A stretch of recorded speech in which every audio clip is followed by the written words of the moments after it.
শুধুমাত্র নির্বাচনটা দেওয়ার জন্য। এর দ্বারা বোঝা যায় এ জাতির সাথে তারা প্রতারণা করছে। একটা কথা আছে, যে যায় লঙ্কায় সেই হয়ে যায় রাবণ।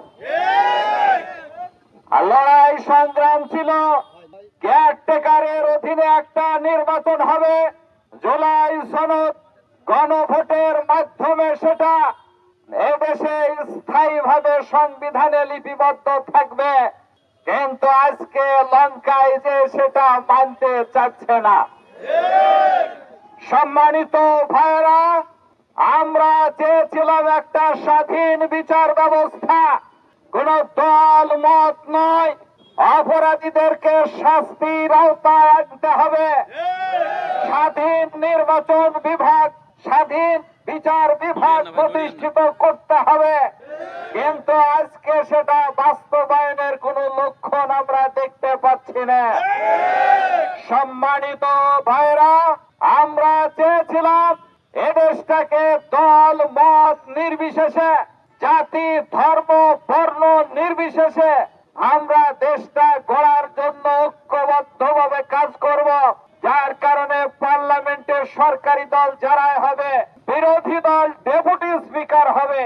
কিন্তু আজকে আমাদের ডেপুটি স্পিকারের জন্য প্রস্তাব দেওয়া হচ্ছে, অথচ 70% মানুষ গণভোটের পক্ষে যে হাতে ভোট দিলেন তাদের কথা মেনে নিচ্ছে না। সম্মানিত ভাইরা, আমরা ভাবছিলাম তারা গড়িমিশি করছে। শেষ অধিবেশনে এসে আমরা দেখলাম স্বরাষ্ট্রমন্ত্রী বললেন এগুলা মেনে নিয়েছিলাম শুধুমাত্র নির্বাচনটা দেওয়ার জন্য। এর দ্বারা বোঝা যায় এ জাতির সাথে তারা প্রতারণা করছে। 70% মানুষ যে জায়গাতে চেয়েছে গণভোটের মাধ্যমে দেশটাকে সামনে এগিয়ে নিয়ে যাওয়ার জন্য, এই 70% মানুষের মতামতকে উপেক্ষা করে 214 জন এমপির মতামতকে গ্রহণ করে 70% মানুষের মতামতকে পদদলিত করে সামনে আগাতে চাচ্ছে। কিন্তু এক দলীয় ভাবে আগানোর এই চিন্তা অতীতে আমরা দেখেছি, এইটা কখনো সুখকর হয়নি। বিধায় এক্ষুনি যদি জনগণের এই রায়কে মেনে না নেন, তাহলে আপনাদের জন্য এটা সুখকর হবে না।